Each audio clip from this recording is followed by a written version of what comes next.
श्री रामचरितमानस प्रथम सोपान बालकांड। ओम वर्णानामर्थसंघानां रसानां छंदसामपि मंगलानां च कर्तारौ वंदे वाणी विनायकौ। अक्षरों, अर्थ समूहों, रसों, छंदों और मंगलों की करने वाली सरस्वती जी और गणेश जी की मैं वंदना करता हूँ। ओम गजानन भूतगणाधिसेवितं कपित्थजम्बूफलचारुभक्षणं उमासुतं शोकविनाशकारकं नमामि विघ्नेश्वरपादपङ्कजम्। भवानी शंकरौ वंदे श्रद्धा विश्वासरूपिणौ याभ्यां विना न पश्यन्ति सिद्धाः स्वान्तः अस्थमीयस्वरम। श्रद्धा और विश्वास के स्वरूप श्री पार्वती जी और श्री शंकर जी की मैं वंदना करता हूँ, जिनके बिना सिद्ध जन अपने अंतःकरण में स्थित ईश्वर को नहीं देख सकते, अर्थात इन्हीं की इच्छा से ज्ञानी जन, ध्यान करने वाले ध्यानी जन अपनी यथार्थ स्थिति को पहुँचते हैं। वंदे बोधमयं नित्यं गुरुं शंकर रूपिणं यथा स्थितो हि वक्रो अपि चंद्रः सर्वत्र वदते।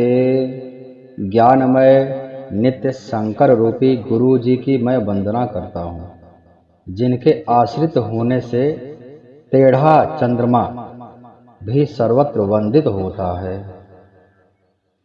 सीता राम गुणग्राम पुण्यारण्य विहारिणौ वंदे विशुद्ध विज्ञानौ कवीश्वर कपीश्वरौ। श्री सीताराम जी के गुण समूह रूपी पवित्र वन में विहार करने वाले विशुद्ध विज्ञान संपन्न कवीश्वर श्री वाल्मीकि जी और कपीश्वर श्री हनुमान जी की मैं वंदना करता हूँ, जिनकी माया से वशीभूत संपूर्ण विश्व ब्रह्मादि देवता और असुर हैं, जिनकी सत्ता से रस्सी में सर्प की भ्रांति यह सारा दृश्य जगत सत्य ही प्रतीत होता है, और जिनके केवल चरण ही भवसागर से तरने की इच्छा वालों के लिए एकमात्र नौका है। उन समस्त कारणों से परे राम कहलाने वाले भगवान हरि की मैं वंदना करता हूँ। ओम श्री गणेशाय नमः। ओम महागौरी नमः। ओम श्रीमन महागणाधिपतये नमः। ओम लक्ष्मीनारायणाभ्यां नमः। ओम उमा महेश्वराभ्यां नमः। ओम वाणी हिरण्यगर्भाभ्यां नमः। ओम सच्ची पुरंदराभ्यां नमः। ओम माता पितृचरणकमलेभ्यो नमः। ओम इष्ट देवताभ्यो नमः। ओम कुल देवताभ्यो नमः। ओम ग्राम देवताभ्यो नमः। ओम वास्तु देवताभ्यो नमः। ओम सर्वेभ्यो देवेभ्यो नमः। ओम हं हनुमते नमः। जो सुमिरत सिद्ध होई गण नायक करिबन पदन करहु अनुग्रह सोई बुद्धि रास शुभ गुण सदन। जिनके स्मरण करने से सब कार्य सिद्ध होते हैं, जो गणों के स्वामी और सुंदर हाथी के मुख वाले हैं, वे ही बुद्धि के रास और शुभ गुणों के धाम श्री गणेश जी मुझ पर कृपा करें। मूक होई बाचाल पंगु चढ़ई गिरिबन गहन जासु कृपा सो दयाल द्रवऊ सकल कलिमल दहन। जिनकी कृपा से गूंगा बहुत सुंदर बोलने वाला हो जाता है और लंगड़ा लूला दुर्गम पहाड़ पर चढ़ जाता है, वे कलयुग के सब पापों को जला डालने वाली दयालु भगवान मुझ पर द्रवित हो और दया करे। नील सरोरुह श्याम तरुण अरुण बारिज नयन करऊँ सो मम उर्धाम सदा क्षीर सागर शयन। जो नील कमल के समान श्याम वर्ण है, पूर्ण खिले हुए लाल कमल के समान जिनके नेत्र हैं, और जो सदा क्षीर सागर में शयन करते हैं, वे भगवान नारायण मेरे हृदय में निवास करें। बंदहु प्रथम महीसुर चरना, मोह जनित संशय सब हरना। सुजन समाज सकल गुण खानी, करहु प्रणाम सप्रेम सुबानी। पहले पृथ्वी के देवता ब्राह्मणों के चरणों की वंदना करता हूँ, जो अज्ञान से उत्पन्न सब संदेहों को हरने वाले हैं। फिर सब गुणों की खान संत समाज को प्रेम सहित सुंदर वाणी से प्रणाम करता हूँ। मुद मंगलमय संत समाजु, जो जग जंगम तीरथ राजू। राम भक्ति जहाँ सुर सर धारा, सरसई ब्रह्मा विचार प्रचारा। संतों का समाज आनंद और मंगलमय है, कल्याणमय है, जो जगत में चलता फिरता तीर्थराज प्रयाग है, जहाँ राम भक्त रूपी गंगा जी की धारा और ब्रह्म विचार का प्रचार सरस्वती जी हैं। यहाँ पर ब्राह्मणों का समाज जगत में चलता फिरता तीर्थराज प्रयाग बताया गया है। ब्राह्मण कहीं भी मिल जाएं, संत समाज ब्राह्मण समाज जहाँ भी इकट्ठा होते हैं, उन लोगों का एक ही विचार रहता है कि कैसे समाज का कल्याण किया जाए। वो इसी बारे में विचार विमर्श करते हैं, लोगों से प्रश्न पूछते हैं। तो इसीलिए इसको तीर्थराज प्रयाग किया गया है। यहाँ पर भी माता गंगा जी में स्नान करके लोग अपने पापों को धोते हैं। वैसे ही लोगों के पापों को धुलने के लिए क्या किया जाए, हमारा संत समाज हमेशा उसी बारे में सोचता रहता है, विचार करता रहता है। शायद इसीलिए गोस्वामी तुलसीदास जी ने ब्राह्मण समाज को चलता फिरता तीर्थराज प्रयाग बताया है। सुनि समझहि जन मुदित मन, मज्जहि अति अनुराग। लहई चार फल अछत तनु, साधु समाज प्रयाग। जो मनुष्य इस संत समाज रूपी तीर्थराज का प्रभाव प्रसन्न मन से सुनते हैं और समझते हैं, और फिर अत्यंत प्रेम पूर्वक इसमें गोते लगाते हैं, वे इस शरीर के रहते ही धर्म अर्थ काम मोक्ष चारों फल पा लेते हैं। मंजन फल पेखिय तत्काला, काक होय पिक बकहु मराला। सुनि आचरज करे जनि कोई, सतसंगत महिमा नहीं कोई। इस तीर्थराज में स्नान का फल तत्काल ऐसा देखने में आता है कि कौवा कोयल बन जाता है और बगुला हंस बन जाता है। यह सुनकर कोई आश्चर्य न करे कि सत्संग की महिमा छिपी नहीं है। मत कीरति गति भूति भलाई, जब जेहि जतन जहाँ जेहि पाई। सो जानब सतसंग प्रभाऊ, लोकहु वेद न आन उपाऊ। जिनमें से जो भी जहाँ कहीं भी जिस किसी यत्न से बुद्धि से कीर्ति सद्गति विभूति और भलाई पाई है, सो सब सत्संग का ही प्रभाव समझना चाहिए। वेदों में और लोक में इनकी प्राप्ति का दूसरा कोई उपाय नहीं है। अर्थात जिस किसी को भी कीर्ति मिला है, यश मिला है, चाहे वो गोस्वामी तुलसीदास जी हो, चाहे वह महर्षि वाल्मीकि जी हो, चाहे वह मीराबाई हो, चाहे वह सबरी हो, केवट हो, ज्ञानदेव जी, रामदेव जी, तुकाराम जी, यहाँ तक कि बालक ध्रुव हो, भक्त प्रहलाद हो, सबकी कीर्ति हुई है। लेकिन उसके पीछे यदि हम सूक्ष्म दृष्टि से विचार करें तो सत्संग जरूर है। कोई न कोई भक्त उनको मिला है भगवान की कृपा से, जिन्होंने उनको मार्ग बताया है।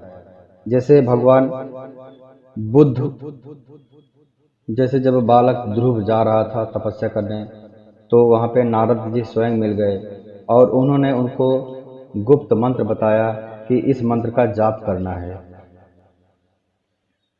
भक्त प्रहलाद की बात करें तो भक्त प्रहलाद की माता स्वयं भगवान की हरिनारायण की बहुत बड़ी भक्त थी, और श्री नारद जी का भी सानिध्य प्राप्त हुआ। अजामिल उद्धार की बात करें तो अजामिल बहुत बड़ा पापी था, उसको भी ब्राह्मण समाज संत समाज का सानिध्य प्राप्त हुआ। संतों ने उनको बताया कि क्या करना चाहिए। उन्होंने ही उनको बताया कि अपने एक पुत्र का नाम नारायण रख दो तो तुम्हारा कल्याण हो जाएगा। यही वजह है कि आज अजामिल भी भक्तों के रूप में जाना जाता है। अजामिल उद्धार के रूप में लोग उनकी कथा सुनते हैं। बिनु सत्संग विवेक न होई, राम कृपा बिनु सुलभ न सोई। सतसंगत मुद मंगल मूला, सोई फल सिद्धि सब साधन फूला। सत्संग के बिना विवेक नहीं होता है, और श्री राम जी की कृपा के बिना वह सत्संग सहज में मिलता नहीं। सत्संगति आनंद और कल्याण की जड़ है।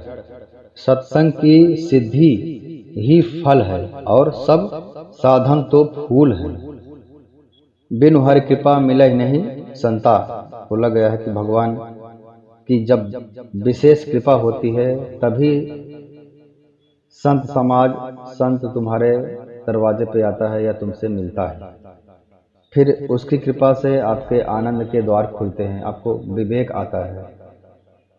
विवेक का अर्थ है बुद्धि, और विवेक में अंतर है। ज्ञान हो सकता है, लेकिन जरूरी नहीं कि ज्ञान के साथ साथ विवेक भी हो।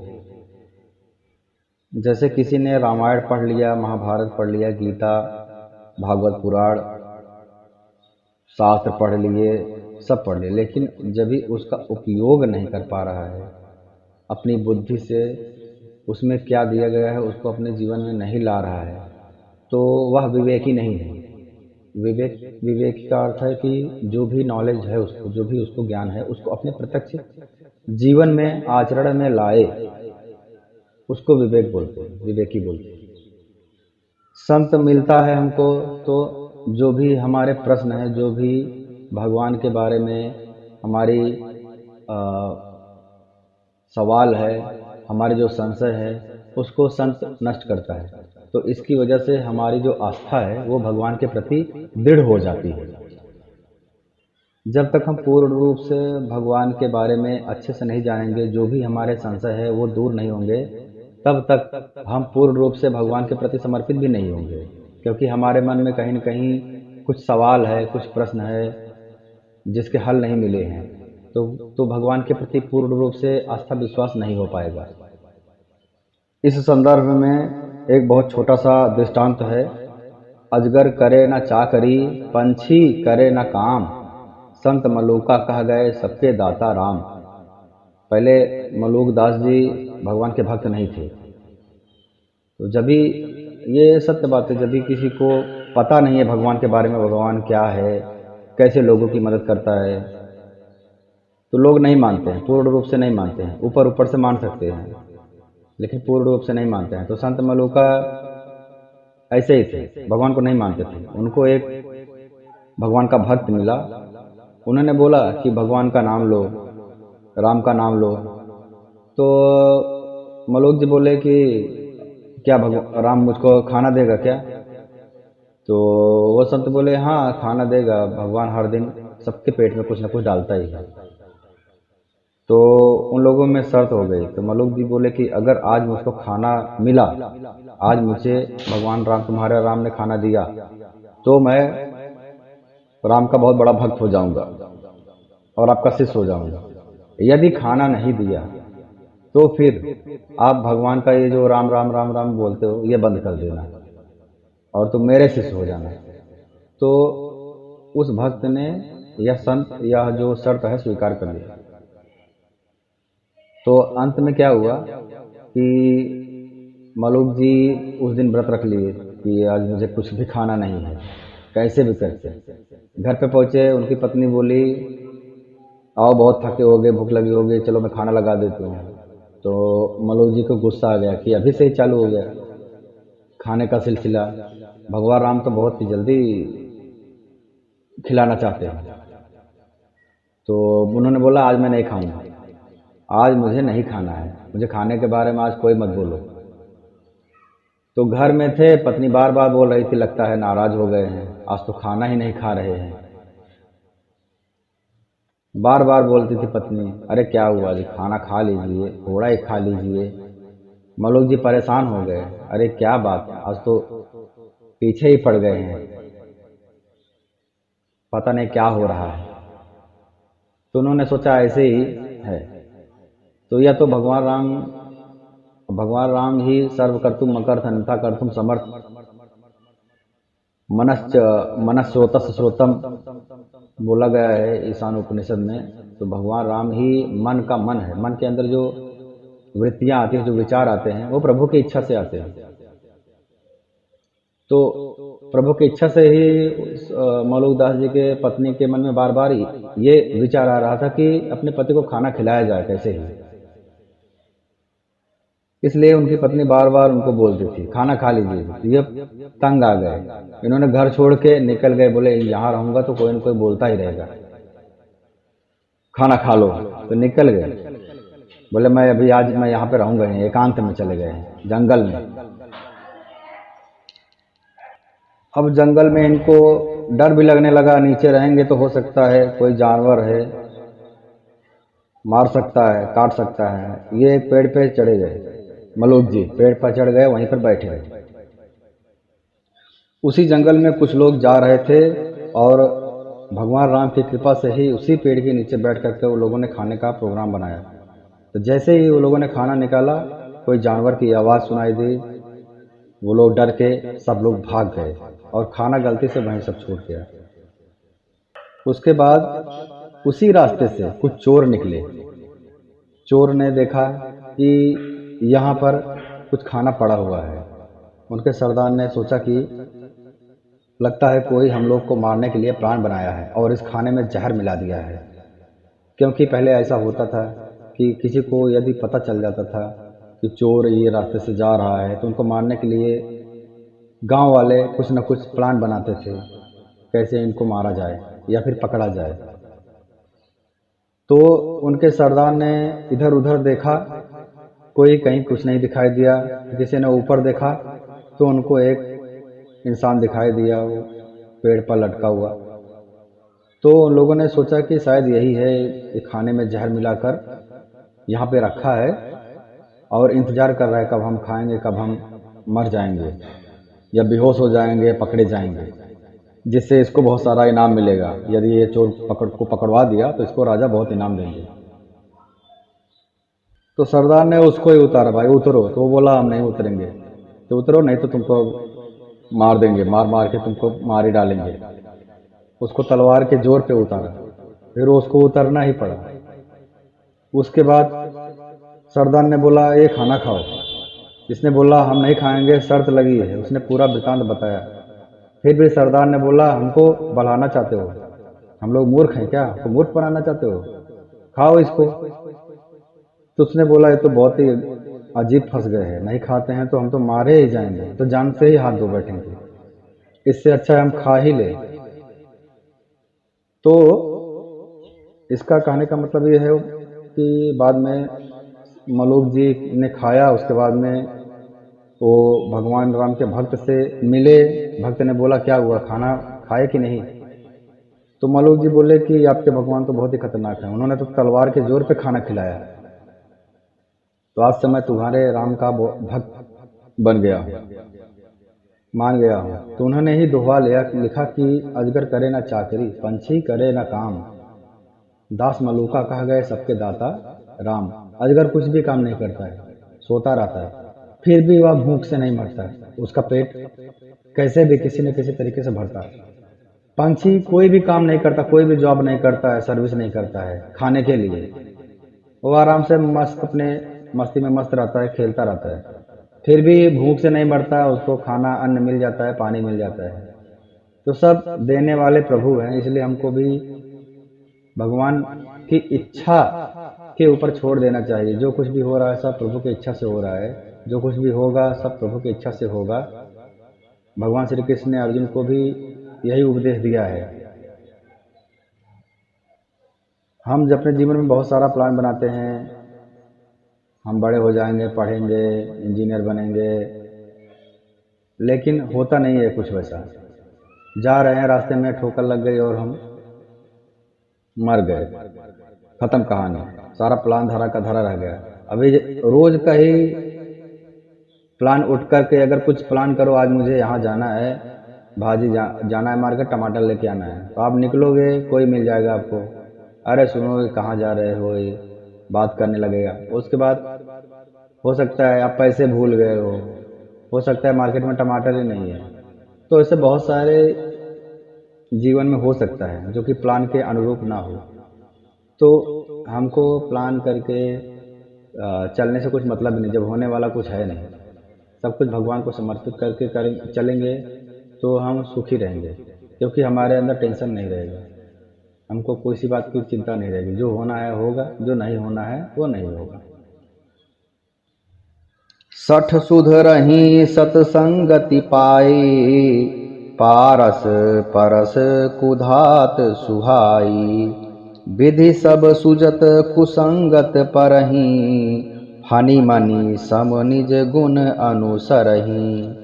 दुष्ट भी सत्संगत पाकर सुधर जाता है। इसलिए तो बोला गया बिनु हरि कृपा मिले ही नहीं संता। कोई दुष्ट है, किसी को कुछ संशय है, कोई गलत मार्ग पर है, वह भी सत्संगत संतों का संगति सानिध्य पा करके सुधर जाता है। जैसे पारस के स्पर्श से लोहा सुहावना हो जाता है, सुंदर हो जाता है, सोना हो जाता है, किंतु दैव योग से यदि कभी सज्जन कुसंगति में पड़ जाते हैं तो वे वहां भी सांप की मणि के समान अपने गुणों का ही अनुसरण करते हैं। अर्थात यदि कोई संत कुसंगत में पड़ जाए फिर भी वह कुसंगत में पड़ करके भी अपने जो संत स्वभाव है उसको नहीं छोड़ता है और सांप की मणि के समान चमकता ही रहता है। अर्थात कोई भी बुरा कृत्य नहीं करता है, उसके मन में क्या करना चाहिए क्या नहीं करना चाहिए इसका भेद बना रहता है। यह सब भगवान की कृपा से होता है। इसका भावार्थ यह है कि दुष्ट व्यक्ति सत्संगत पा करके सुधर सकता है, लेकिन जो संत हैं वह दुष्ट की संगत पाकर बिगड़ नहीं सकते।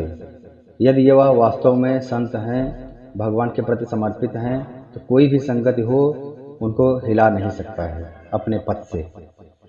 हाँ, यदि झूठ मूठ का संत है तो निश्चय ही वह कुसंगत पा करके उनके अनुसार आचरण करना चालू कर देगा और अपना जो भी थोड़ा संत स्वभाव है उसको भूल जाएगा और उसके प्रति हो सकता है दुष्ट कृत्य करना प्रारंभ कर दे।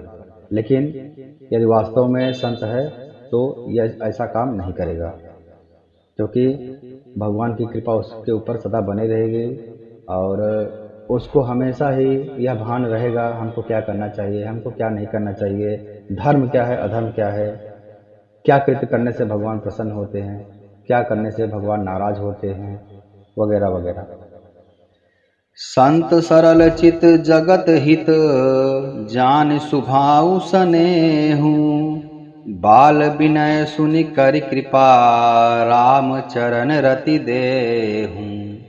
यहाँ पर संत के स्वभाव के बारे में गोस्वामी तुलसीदास जी ने बताया है कि संतों का वास्तविक स्वभाव कैसा होता है। सबको सत्य नहीं बोल सकते, उनके एक नियम होते हैं, उनकी एक प्रवृत्ति होती है, स्वभाव होता है, नेचर होता है। संतों का हृदय सरल होता है। सरल हृदय अर्थात हम समझ सकते हैं जैसे बच्चों का हृदय होता है ना, कोई भी बात को दिल पे नहीं लेते हैं। पल भर में आप उनको मारो, पल भर में आप उनको बुलाओ, फिर आपकी गोद में चले आएंगे हंसते हुए और जगत के हितकारी होते हैं। उनका मुख्य लक्ष्य होता है संसार का कल्याण कैसे हो। इसीलिए संत, बड़े बड़े संत तपस्या करते रहते हैं, पूरा जीवन तपस्या में लगा देते हैं, अपने लिए कुछ भी नहीं करते। संसार के कल्याण के लिए ही वो पूरा जीवन समर्पित कर देते हैं। दधीच जी ने, ऋषि ने अपना संपूर्ण जीवन के साथ साथ अपना शरीर भी समाज कल्याण के लिए अर्पित कर दिया।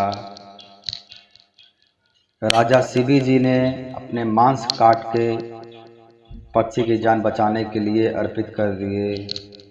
ऐसे बहुत सारे उदाहरण हैं, हमारे पूर्वजों ने क्या क्या काम किया है। और यहाँ पर जितने भी भागवत, महापुराण, उपनिषद की रचना हुई है, यहाँ पर बोला जाता है, सूत जी कहते हैं, तो इधर भी 88,000 ऋषियों ने मिलकर के, संतों ने मिलकर के समाज के कल्याण के लिए ही सारे प्रश्न सूत जी से पूछे और सूत जी ने उनका उत्तर दिया।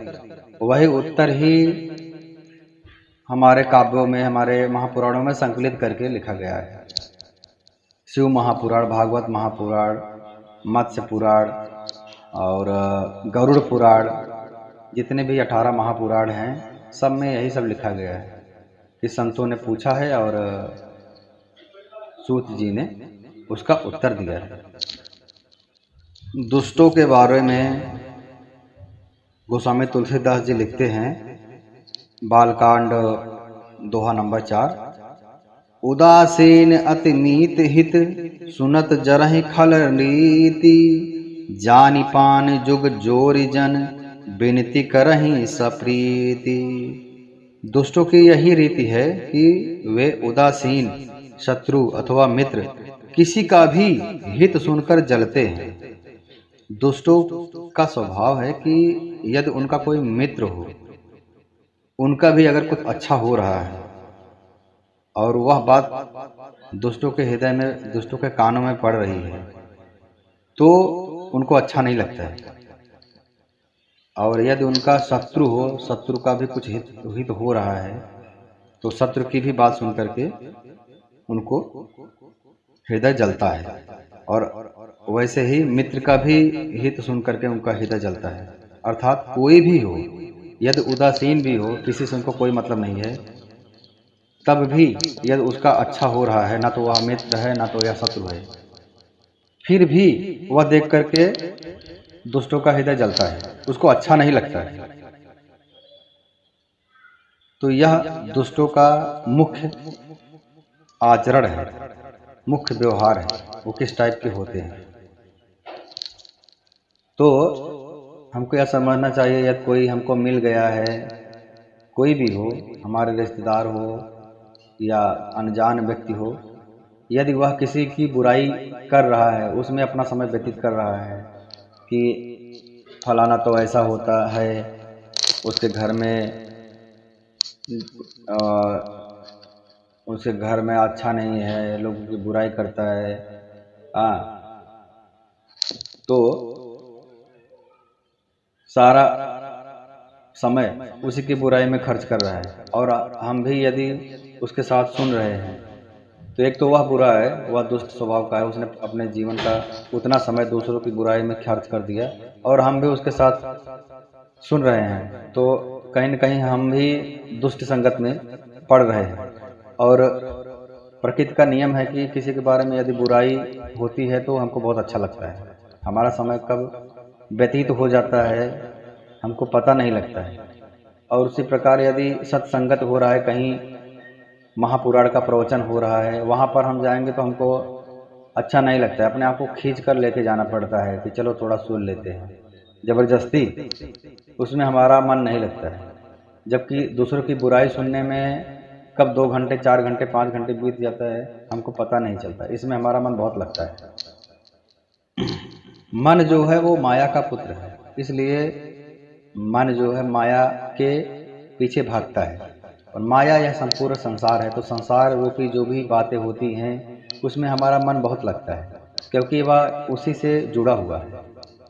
और परम ब्रह्म के पीछे हमको मन को खींच कर लगाना पड़ता है। इसीलिए हमको जबरदस्ती मन को भगवान के प्रति लगाना पड़ता है। लेकिन यदि हम धीरे धीरे ऐसे ही नियंत्रण कर करके मन को लगा दिए भगवान के चरणों में, तो धीरे धीरे मन लगने लगता है।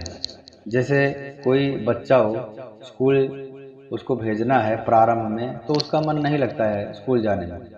लेकिन हम यदि रोज उसको भेजना प्रारंभ कर दे एक नियम से, मन नहीं लगता है फिर भी जाओ, एक थोड़ा सा उसके साथ बर्ताव करे, कठिन बर्ताव करे, तो धीरे धीरे क्या होगा कि वो अपने आप जाने लगेगा। वैसे ही मन भी है, पहले माया के चक्कर में पड़ता है। यदि हम उस मन को नियंत्रण करके भगवान के चरणों में लगाना प्रारंभ कर दे, तो धीरे धीरे मन अपने आप वहाँ पर लगने लगेगा और उसको अच्छा लगने लगेगा। फिर उसको ये जो दुष्ट स्वभाव है, दूसरों की बुराई करना, यह उसको अच्छा नहीं लगेगा। जगत में पढ़ना, जगत में, माया रूपी जगत में पढ़ते हुए भी, इसमें आचरण करते हुए भी वह अपना मन भगवान के चरणों में लगाए रखेगा। तो यही है, इसको मोक्ष बोलते हैं कि मोह प्लस क्षय को मोक्ष बोलते हैं। जो जगत में जो भी है इसके प्रति मोह का क्षय हो जाना ही मोह है, मोक्ष है। मोक्ष पाने के लिए हमको मरने की जरूरत नहीं है। हम इसी संसार में आचरण करते हुए मोक्ष की प्राप्ति कर सकते हैं।